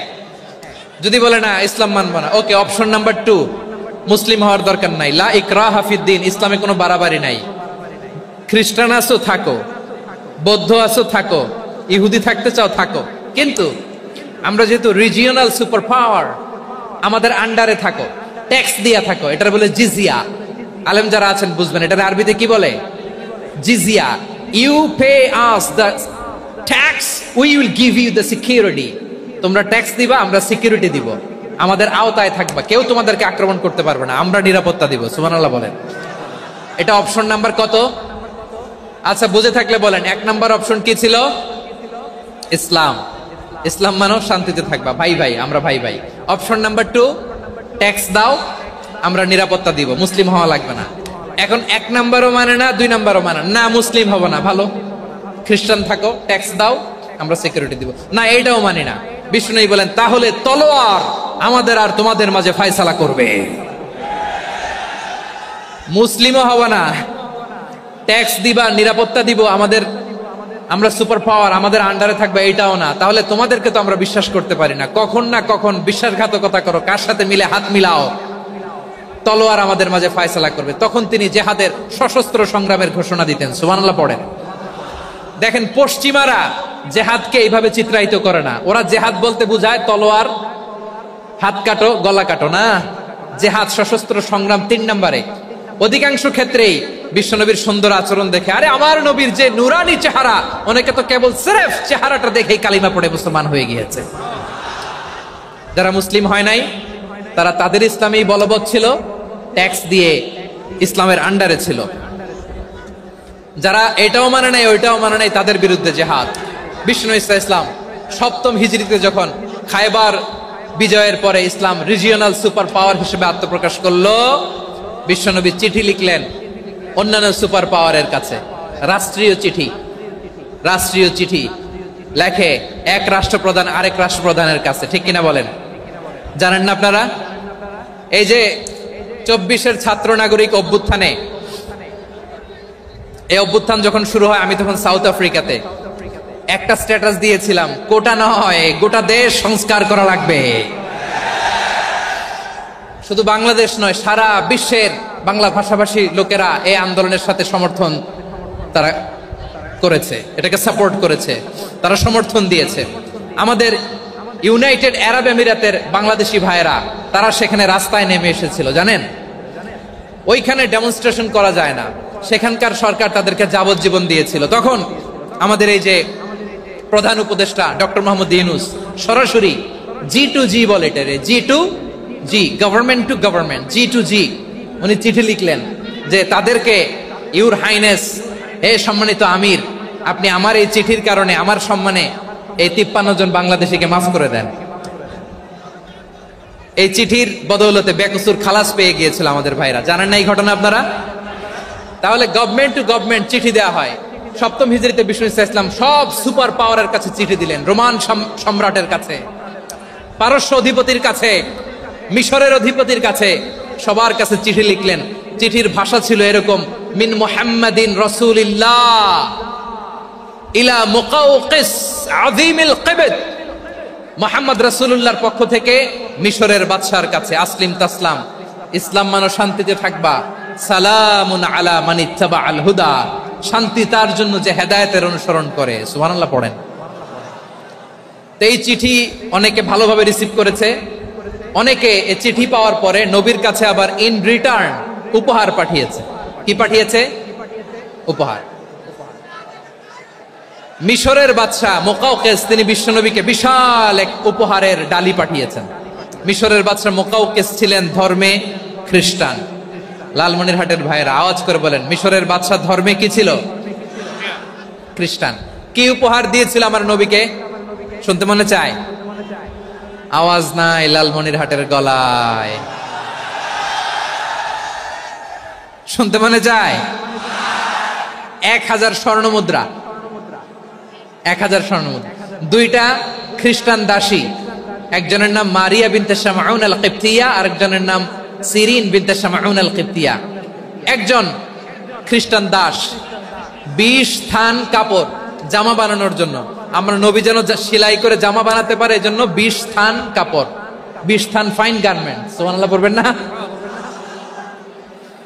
এরপরে একটা গাধা যেটার নাম ছিল উফাইর, আর একটা খচ্চর, এটার নাম ছিল দুলদুল। খচ্চর চিনেন? গাধা আর ঘোড়ার ক্রসিং এ যে প্রাণীটা দুনিয়াতে আসে ওটার খচ্চর বলে। তো এই যে সুপার পাওয়ার খ্রিস্টান বাদশার কাছে নবী চিঠি লিখলেন, ওই খ্রিস্টান বাদশা আমার নবীকে উপহার দিল, বিশ্বনবী এই উপহারগুলো সানন্দে গ্রহণ করেছে। সুবহানাল্লাহ পড়বেন না? তাহলে অমুসলিম কেউ যদি আপনাকে উপহার দেয়, হালাল উপহার হলে আপনি গ্রহণ করতে পারবেন। অনুরূপভাবে পারস্যের বাদশা, রোম সম্রাট বিশ্বনবীকে উপহার পাঠিয়েছেন, আমার নবী সবগুলো উপহার গিফট গ্রহণ করেছেন। সুবহানাল্লাহ বলেন। তাহলে প্রিয় লালমনিরহাট আওয়াজ করে বলুন, ইসলাম কি ন্যারো মাইন্ডেড রিলিজিয়ন না ব্রড মাইন্ডেড? আম্মাজান আয়েশার কাছে মাসালা জানতে চায় মেয়েরা, হে আম্মাজান, অগ্নি উপাসকেরা তাদের ঈদের দিন নওরোজের সময় আমাদেরকে পাখি দেয়, নেওয়া যাবে? উনি বললেন, ওরা জবাই করে দিলে নেওয়া যাবে না, কিন্তু ওরা যদি ফলমূল এরকম খাবার দেয় এগুলো নেওয়া যাবে। তার মানে অমুসলিমদের দেয়া উপহার এটা গ্রহণ করা যায়। সুবহানাল্লাহ বলেন। শুধু তাই নয়, বিষ্ণু ঈসা ইসলাম অমুসলিমদের সাথে আর্থিক লেনদেনও করেছেন, ফিনান্সিয়াল ডিলিং করেছেন। অমুসলিমদের সাথে প্রয়োজনে আপনি ফিনান্সিয়াল ডিলিং করতে পারবেন। আমরা প্রায় দেখি বাজারের মিষ্টির দোকানগুলো আমার হিন্দু ভাইদের। লালমনিরহাটে মিষ্টির দোকান, দইয়ের দোকান কারা চালায়? হিন্দুরা চালায় না? তারপরে যে বারবার শপ, চুল কাটে যে নাপিত, অধিকাংশ নাপিতের দোকানে কারা? আমার হিন্দু ভাইরা। আপনি চুল কাটতে পারবেন কিনা? পারবেন কিনা বলেন? পারবেন। তার দোকান থেকে দই মিষ্টি কিনতে পারবেন কিনা? হ্যাঁ, আমার মুসলিম ভাইয়ের দোকান থাকলে ওইটারে আমি বেশি প্রায়োরিটি দিব, ঠিক কিনা?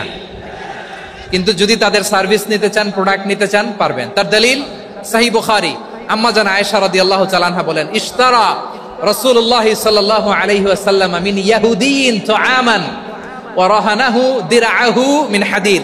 রাসূল সাল্লাল্লাহু আলাইহি ওয়াসাল্লাম এক ইহুদির কাছ থেকে, কার কাছ থেকে? সবাই বলে নাই, কার কাছ থেকে?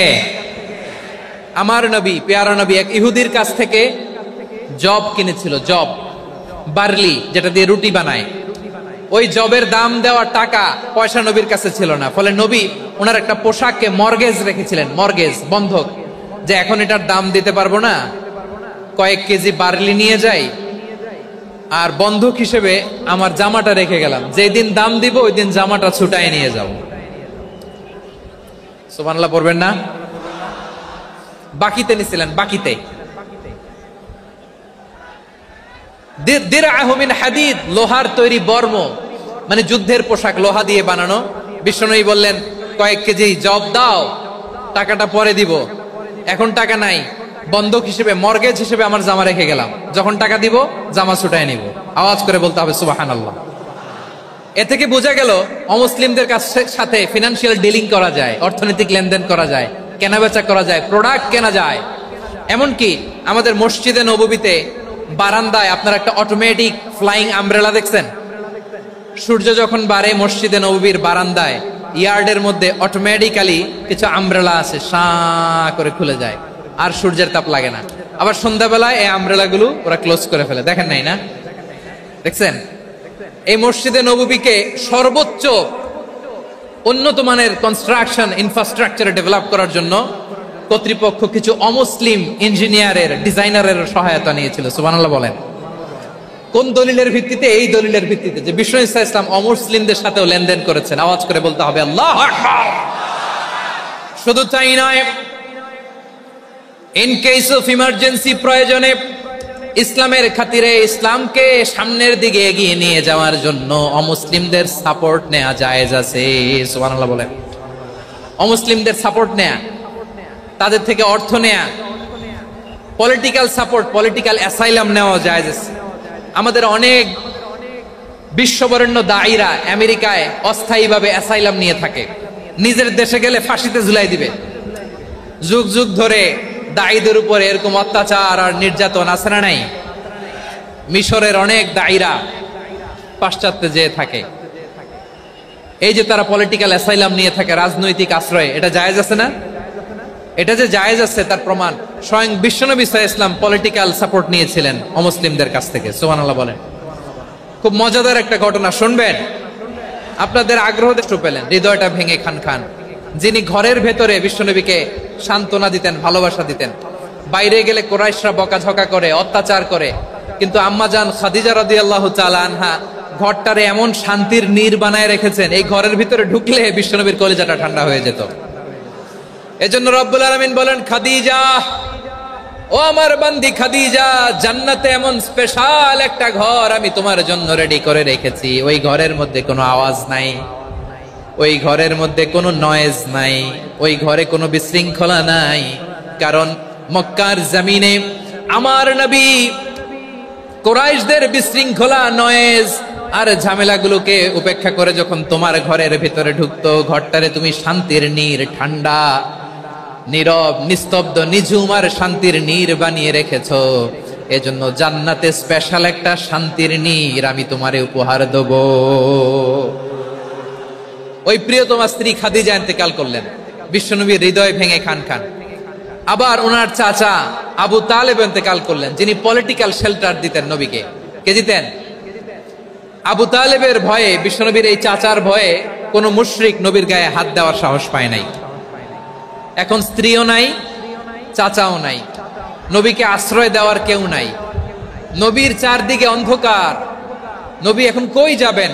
আমার পেয়ারা নবী নতুন স্টেশন খুঁজতেছেন, নতুন দাওয়াতি প্ল্যাটফর্ম খুঁজতেছেন। তিনি যায়েদ বিন হারেসা রাদিয়াল্লাহু তাআলা আনহুকে নিয়ে মক্কার পাশের একটা নেইবরিং সিটি তায়েফে চলে গেলেন। কোথায় চলে গেলেন? লালমনিরহাটের ভাইয়ের আওয়াজ করে বলেন, কোথায় গেলেন? তায়েফে চলে গেলেন দিনের দাওয়াত দেওয়ার জন্য। কি দেওয়ার জন্য?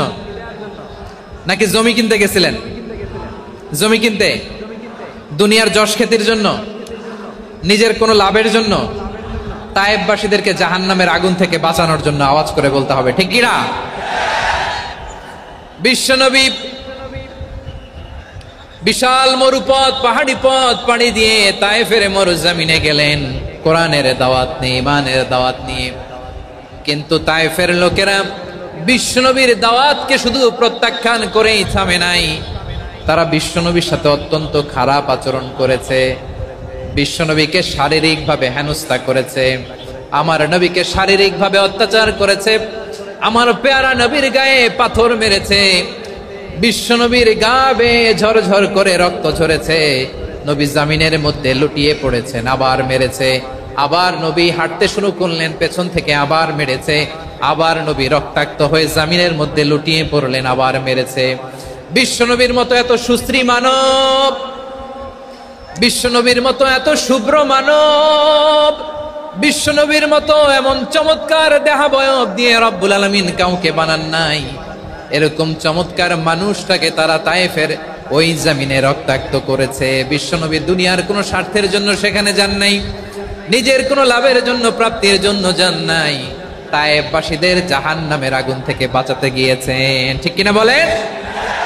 খেয়ে না খেয়ে দিন প্রচারের কাজে নিজেকে দিয়েছ বিলিয়ে, তায়েফের কাফিরেরা চিনল না সে আলো, দুষ্ট ছেলেদের পিছু দিল লেলিয়ে, পাথরের আঘাতে ক্ষত বিক্ষত হয়ে সারা শরীর থেকে রক্ত ঝরে। হে রাসূল তোমাকে ভুলি আমি কেমন করে, হে রাসূল তোমাকে ভুলি আমি কেমন করে। পারেন না আপনারা? ধরুন আমার সাথে, হাজার ব্যথা বেদনার পরে ফিরে আসনি তুমি আপন ঘরে, দিনের আলো তুমি ছড়িয়ে দিতে, চলে গেলে মদিনায় মক্কা ছেড়ে। হে রাসূল তোমাকে ভুলি আমি কেমন করে, হে রাসূল তোমাকে ভুলি আমি কেমন করে। ঠিক কিনা বলেন? প্রিয় ভাইরা, তায়েফের ছেলেরা নবীকে রক্তাক্ত করলো। আমার নবী কই যাবে? কই যাবে? মক্কায় জায়গা নাই, তায়েফে জায়গা নাই। তায়েফ থেকে ভারাক্রান্ত মন নিয়ে আমার নবী মক্কায় ফিরে আসলেন। বিশ্ব নবী মক্কায় ঢুকতে পারেন না। মক্কার মরুভূমির দিকে তাকিয়ে, উপত্যকার দিকে তাকিয়ে বিশ্বনবী ধা ধা করে কাঁদেন, ঝরঝর করে নবীর চেহারা মোবারক থেকে চোখের পানিগুলো বেয়ে বেয়ে পড়ে।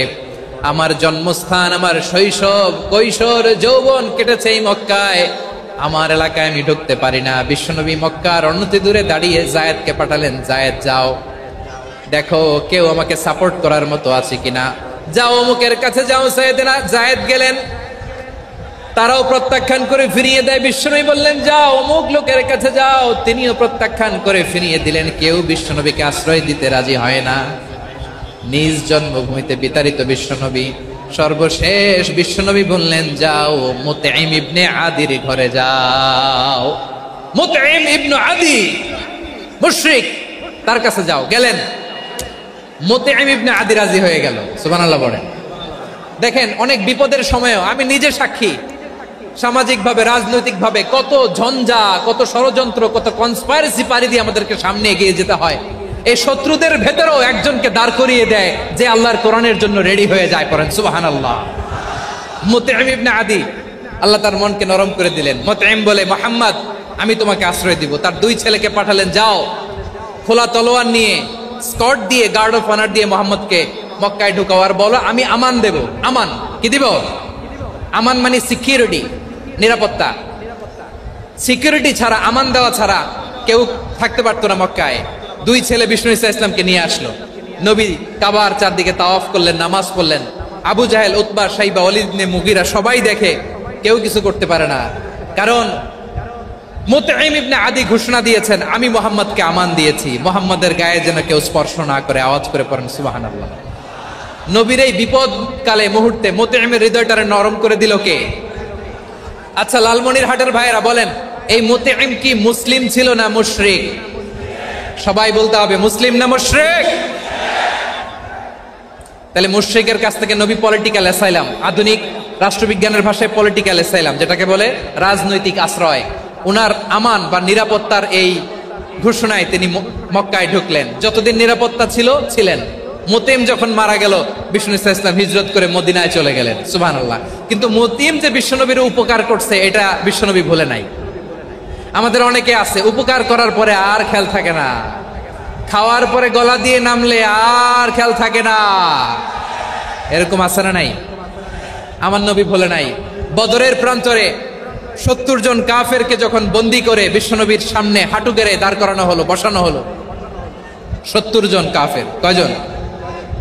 বিশ্বনবী তাদের দিকে তাকিয়ে বললেন, সহিহ বুখারীর বর্ণনা, লাউ কানাল মুতঈম ইবনে আদি হাইয়ান সুম্মা কাল্লামানি হাউলাইন নাতনা লা তারাকতুহুম লাহু। বদরের প্রান্তরে 70 জন বন্দী কাফিরের দিকে তাকিয়ে আমার নবী বললেন, আজকে মুতঈম ইবনে আদি যদি বেঁচে থাকতো আর তোমাদের 70 জনের ব্যাপারে যদি মুতঈম এক বাক্যে একটা সুপারিশ করত, তার সম্মানে আজকে তোদের সবাইকে আমি মাফ করে দিতাম। সুবহানাল্লাহ। নাই ওই যে চিল্লাচিল্লি যে কথা বুঝে নাই, কোন জিনিস মিস করছে ওরা নিজেরাও বুঝে নাই। বিশ্বনবী মুতঈমের এই সাহায্যের কথা বলে নাই। 70 জন মুশরিক হাঁটু গেড়ে বসা, নবী চাইলে এখনই এক্সিকিউশন অর্ডার দিতে পারে। তিনি বললেন, আজকে যদি মুতঈম বেঁচে থাকতো আর মুতঈম যদি তোদের জন্য সুপারিশ করতে, এই আবর্জনাগুলোর ব্যাপারে সুপারিশ করতে, আমি মুহূর্তেই তোদেরকে এমনি মাফ করে দিতাম। এবার বলেন, ইসলাম কি ন্যারো মাইন্ডেড না ব্রড মাইন্ডেড? শুধু তাই নয়, যাকে যে সম্মান দেয়ার আমার নবী দিতেন, হোক আস্তিক হোক নাস্তিক, হোক মুসলিম হোক অমুসলিম। বিষ্ণু ইসলাম যখন রোমান সম্রাটের কাছে চিঠি লিখেছেন, আমার প্রিয় লালমনিরহাটের ভাইরা, অল্প কয়েক মিনিট কয়েকটা জরুরি কথা বলবো। এদিকে তাকান, এদিকে তাকান। রোমান সম্রাটের কাছে বিশ্বনবী যখন চিঠি লিখলেন মিন মুহাম্মদ রাসূলিল্লাহ ইলা হিরাকলা আযীমির রোম। মুহাম্মদের পক্ষ থেকে হিরাক্লিয়াসের কাছে, যিনি হচ্ছেন আযীমির রোম। এটা নবী নিজ থেকে বানায় লিখছেন, অতিরিক্ত সম্মান দিয়ে। কোন রাষ্ট্রপ্রধান যখন আসে তাদেরকে আমরা কি বলি জানেন? তার নামের শেষে HE এটা লিখতে হয়, H.E. মানে হিজ এক্সেলেন্সি। কি লেখে? হিজ এক্সেলেন্টি, অথবা ইউর হাইনেস, ইউর ম্যাজেস্টি। দেখেন, বিশ্বনবী সাল্লাল্লাহু আলাইহি ওয়াসাল্লাম সব নবীদেরও নবী। তিনি একজন মুশরিক খ্রিস্টান সম্রাট রোমান সম্রাটের কাছে চিঠি লিখতে যায়, লিখতেছে, ইলা হিরাকলা আযীমির রোম। হিরাক্লিয়াসের কাছে আমার চিঠি, যিনি রোমের আযীম, হিজ হাইনেস, মানে রোমের অনেক সম্মানিত এক বাহাদুর। আওয়াজ করে বলেন সুবহানাল্লাহ। তার মানে যাকে যে সম্মান দেয়ার এটা বিশ্বনবী দিতেন। এমনকি যেই ইহুদিরা ভালো ছিল, এই ইহুদিদেরও প্রশংসা করেছেন বিশ্বনবী মুহাম্মদুর রাসূলুল্লাহ সাল্লাল্লাহু আলাইহি ওয়াসাল্লাম। এক ইহুদির প্রশংসা করেছেন বিশ্বনবী। ইহুদির কার? আমি তো আমার ভাইয়ের প্রশংসা করি না, আমি তো এক আলেম আরেক আলেমরে স্পেস দেই না, আমি তো এক দায়ী আরেক দায়ীর সাথে বসতে চাই না। আমার নবী ইহুদির প্রশংসা করে। কার প্রশংসা? ওই ইহুদির নাম ছিল মুখাইরিক। সিরাত গ্রন্থ ঘাটলে পাবেন। তিনি বলেছেন, মুখাইরিক খাইরু ইয়াহুদ, Mukhayriq is the best of the Jews. জুইশদের মধ্যে সে সবচেয়ে ভালো। কেন প্রশংসা করলেন তার? এর কারণ মদিনা চার্টারে কথা ছিল, সব ধর্মের মুসলিম মুশরিক ইহুদিরা মিলে মদিনাকে রক্ষা করবে। কিন্তু 3য় হিজরিতে যখন উহুদের যুদ্ধ শুরু হলো, সবার কথা ছিল, যেই আক্রমণ করে আমরা মদিনাকে বাঁচাবো। কোন শহরকে বাঁচাবো? মদিনাকে। কিন্তু কুরাইশরা যখন অ্যাটাক করলো, ইহুদিরা আর আসে না, ইহুদিরা আর বেরোয় না। বিষ্ণু বললেন, ওহে ইহুদিরা, তোমরা না চুক্তি করলে আমার সাথে যে মদিনা বাঁচাতে সবাই ঝাঁপিয়ে পড়বো, আসো। একটা ইহুদিও বেরোয় না, কেউ আসে না সেদিন, একজন ছাড়া। তার নাম মুখাইরেক। তার নাম কি? মুখাইরেক বাহাদুরের মতো ঘোড়সাওয়ার হয়ে বেরিয়ে গেলেন এবং বললেন, গোটা ইহুদি সাম্রাজ্যের একজনও যদি না আসে, আমি মুখাইরেককে কেউ ঘরে আটকে রাখতে পারবে না। বেরিয়ে আসলেন, এসে বললেন, আমি মুহাম্মদের পক্ষে যুদ্ধ করব। আমি মারা গেলে আমার সম্পদ আমার উত্তরাধিকারীরা পাবে না, আমার সম্পদ তোমরা মুহাম্মদকে দিয়ে দিবা। সুবহানাল্লাহ বলেন। উহুদের ময়দানে 70 জন মুসলমান শহীদ হলো। এই ইহুদি সেও মুসলমানের পক্ষে যুদ্ধ করে নিহত হলো। সুবহানাল্লাহ বলেন। মুসলিমদের লাশ যখন নিয়ে আসা হলো, এই মুখাইরিকের লাশও নিয়ে আসা হলো। মুসলিমদের লাশের পাশে মুখাইরিকের লাশ দেখে বিশ্বনবী মুখাইরিকের প্রতি অনেক খুশি হলেন। আর বিশ্বনবী খুশি হয়ে বললেন, মুখাইরিক খায়রু ইয়াহুদ, মুখাইরিক যদিও তুমি ইহুদি, তারপরেও তুমি সব ইহুদিদের মধ্যে সেরা ইহুদি। পড়েন সুবহানাল্লাহ। আমার নবী ইহুদিকেও সম্মান দিতে কার্পণ্য করে নাই। আওয়াজ করে বলেন আল্লাহু আকবার। প্রিয় ভাইরা, এবার সর্বশেষ আওয়াজ করে বলেন, ইসলাম কি ন্যারো মাইন্ডেড নাকি ব্রড মাইন্ডেড? সবাই বলেন, ন্যারো মাইন্ডেড না ব্রড মাইন্ডেড? এজন্য অমুসলিম হইলেই তারা আমাদের শত্রু নয়। শত্রু কারা? এই লালমনিরহাটের ভাইয়েরা শোনেন, শত্রু কারা? যে সমস্ত অমুসলিম আমাদেরকে নিশ্চিহ্ন করে দিতে চায়, যে সমস্ত অমুসলিম আমাদের ভূখণ্ড থেকে আমাদেরকে তাড়িয়ে দিতে চায়, যে সমস্ত অমুসলিম আমার ধর্ম নিয়ে তুচ্ছতাচ্ছিল্য করে চিল্লায় বলেন ঠিক কিনা, তারা আমাদের শত্রু। সাধারণ অমুসলিমরা আমার শত্রু নয়। এই যে হিন্দুরা থাকে, এরা আমার ভাই, বৌদ্ধরা আমার ভাই, খ্রিস্টানরা আমার ভাই, ইহুদিরা আমার ভাই।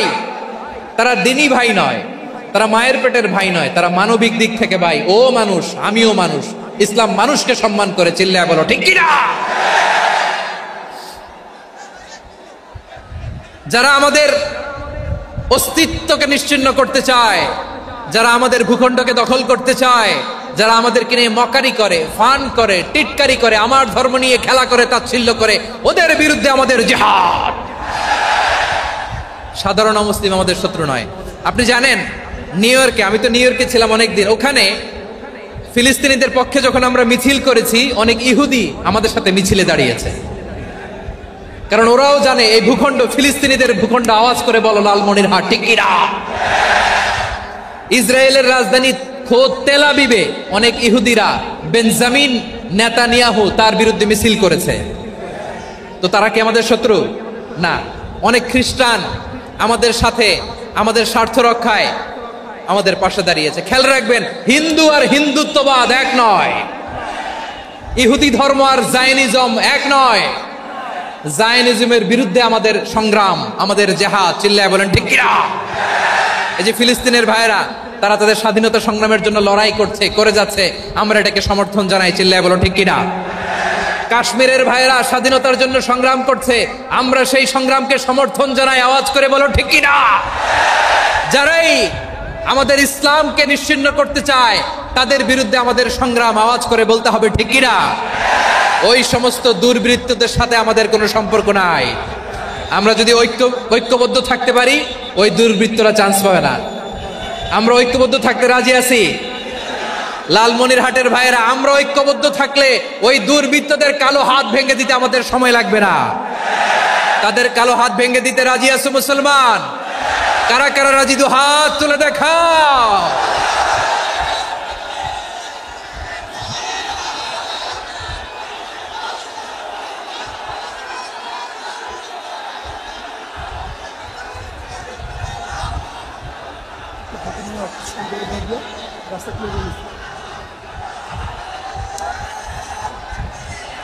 আমার প্রাণ প্রিয় লালমনিরহাটের ভাইরা, শত্রু কাফের আর অশত্রু কাফেরের মধ্যে পার্থক্য আছে না নাই? আবু তালেবও মুশরিক, আবু জাহেলও মুশরিক, কিন্তু দুই মুশরিকে পার্থক্য আছে না নাই? আবু তালেব নবীর চাচা, মুশরিক, মারা গিয়েছে মুশরিক অবস্থায়, কিন্তু আজীবন আমার নবীকে আগলে রেখেছে, আমার নবীকে সাপোর্ট করেছে, ভালোবেসেছে। আবু জাহেলও মুশরিক, মারা গিয়েছেও মুশরিক হিসেবে, আজীবন আমার নবীর বিরুদ্ধাচারণ করেছে। আবু জাহেলের শক্তি, সামর্থ্য, স্ট্র্যাটেজি, প্ল্যান সব আমার নবীর বিরুদ্ধে ছিল। আবু জাহেলের কারণে একটা দিন শান্তিতে আমার নবী মক্কায় ঘুমাতে পারে নাই, চিল্লায় বলেন ঠিক কিনা। এজন্য রাব্বুল আলামিন বলেন, লা ইয়ানহাকুমুল্লাহু আনিল্লাযীনা লাম ইউকাতিলুকুম ফিদ-দীনি ওয়া লাম ইখরিজুকুম মিন দিয়ারিকুম আন তাবাররুহুম ওয়া তুকসিতু ইলাইহিম ইন্নাল্লাহা ইউহিব্বুল মুকসিতিন।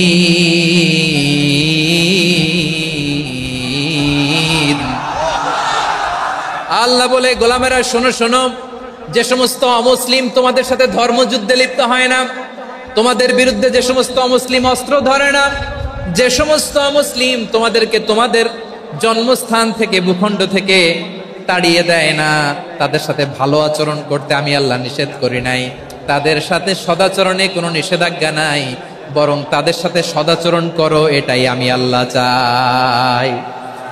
তাহলে আমার যে অমুসলিমরা আমাদের সাথে শত্রুতা করে না, তুচ্ছতাচ্ছিল্য করে না, আমাদের ভূমি থেকে আমাদেরকে উচ্ছেদ করতে চায় না, আমাদের বিরুদ্ধে অস্ত্র ধরে না, ওই অমুসলিম ভাইদের সাথে আমাদের কোনো দ্বন্দ্ব আছে? কোনো বিরোধ আছে? বরং আছে ভালোবাসা। বরং আছে কি? এই ভালোবাসা দিয়ে আমরা বিশ্ব জয় করব। রাজি আছো মুসলমান? আমাদের পুঁজি ভালোবাসা। আমাদের পুঁজি কি? এবার আওয়াজ করে বলেন, আমার এই পুরো আলোচনা থেকে the religious coexistence, peaceful coexistence, শান্তিপূর্ণ সহাবস্থান, কমিউনাল হারমোনি, এই সাম্প্রদায়িক সম্প্রীতি, এই আলোচনা থেকে কি বুঝলেন? ইসলাম কি ন্যারো মাইন্ডেড না ব্রড মাইন্ডেড? এই ব্রড মাইন্ডেড হৃদয় নিয়ে, ভালোবাসা দিয়ে আমরা বিশ্ব জয় করতে চাই। রাজি আছেন? আল্লাহ কবুল করুক। আমরা সবাই পড়ি আমিন। লালমনিরহাটের জেলা স্টেডিয়ামে আমার প্রিয় মায়েরা, বোনেরা, আপনাদের জন্য একটা হাদিস বলে শেষ করব। বিশ্বনবী বলেন, আমার মায়েরা খেয়াল করে শুনুন, বিশ্বনবী আপনাদের উদ্দেশ্য করে বলেন, আল মারআতু ইযা সাল্লাত খামসাহা ওয়া সামাত শাহরাহা হাফিজাত ফুরুজাহা আতাআত বা'লাহা ফালতাদখুল মিন আইয়ি আবওয়াবিল জান্নাতি শাআত। বিশ্বনবী বলেন, ও রমণীরা, ও নারীরা, যে সমস্ত নারী এই চারটা কাজ করবে, এই চারটা কাজের গ্যারান্টি দিবে, তাদেরকে জান্নাতের 8টা দরজার গ্যারান্টি দেয়া হবে। কি চারটা কাজ? 1 নাম্বার, আল মারআতু ইযা সাল্লাত খামসাহা, যে নারী 5 ওয়াক্ত নামাজ পড়ে। কি করে? জেলা স্টেডিয়ামে অবস্থানরত আমার নারীরা, বোনেরা, বিশ্বনবী আপনাদেরকে 4টা কাজের কথা বলেছেন, খুব বেশি না। 4টা করলে 8 জান্নাতের দরজা সব খোলা। কোনটা দিয়ে যাবেন? যেটা দিয়ে মনে চায়। 1 নাম্বার 5 ওয়াক্ত নামাজ। আমার বোনেরা জোহরের নামাজ পড়তে পড়তে এটা আসরে নিয়ে যায়, আসর পড়তে পড়তে এটা মাগরিবে নিয়ে যায়। এরকম আসরা নাই? লালমনিরহাটে হয়তো নাই। আমার বোনেরা এটা করবেন না। ইন্নাস সালাতা কানাত আলাল মুমিনিনা কিতাবাম মাওকুতা, সময় মতো পড়বেন। সামাত শাহরা, রমাদানের রোজাগুলো রাখবেন। হাফিজাত ফুরুজাহা, যে নারী তার চরিত্রকে হেফাজত করে, তার প্রাইভেট হেফাজত করে, তার লজ্জাস্থান হেফাজত করে। ও মায়েরা, আপনার এই গর্ভ যে কত দামি আপনি জানেন না। আপনার এই গর্ভ থেকে জন্মাবে আগামীর সালাহুদ্দিন আল আইয়ুবী। আপনার গর্ভ থেকেই জন্মাবে ইমাম আল মাহদি আল মুনতাজার। আপনার পেট থেকে জন্মাবে আবু সাইদের মতো বীর সৈনিক। আপনার পেট থেকে জন্মাবে মুগ্ধের মতো বীর মুজাহিদ। আপনি জানেন না কে আসবে আপনার পেট থেকে। সময়টাকে কাজে লাগান, ইসলামকে বুঝেন, মানেন, আমাদের ইসলামিক লেকচারগুলো শোনেন।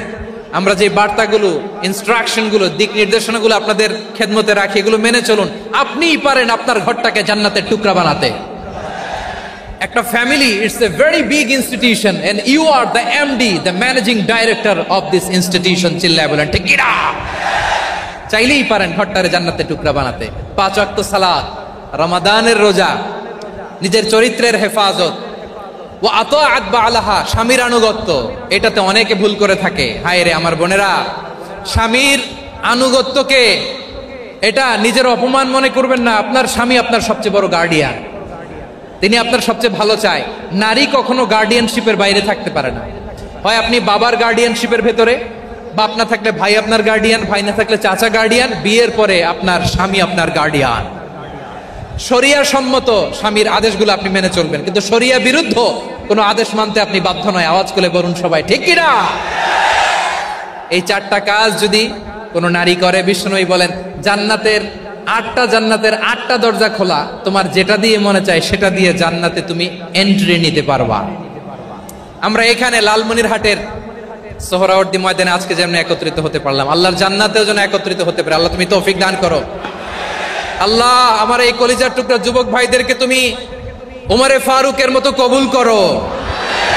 জেলা স্টেডিয়ামে অবস্থানরত আমার মা বোনদেরকে তুমি ফাতেমার মতো, খাদিজার মতো কবুল করো। আমাদের কলিজার টুকরা সন্তানদেরকে তুমি সালাউদ্দিন আল আইয়ুবীর মতো কবুল করো। এই যে ইসলামিক সোসাইটি লালমনিরহাট